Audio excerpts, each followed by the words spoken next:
Ojla, sedim v pisarni, urejam neke maile in se spet jezim. Jezim se, pa nič ni ta gospa kriva, da smo si na jasnem. Ampak jezim se, spet sem dobila mail. Pozdravljeni, sem vaša oboževalka in vas redno spremljam in me nekaj zanima. Prebrala sem članek o tabletkah, o keto dieti in me zanima, ali so res učinkovite.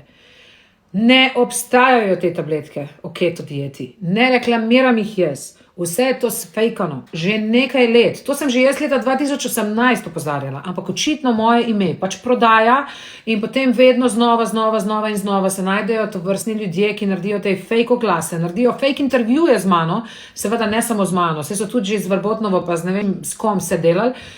Ampak dejstvo je, da jaz se non-stop pojavljam v tovrstnih oglasih, s fejkanih oglasih. Jaz sem to že prijavila policiji, jaz sem to že hekerja enega dobila.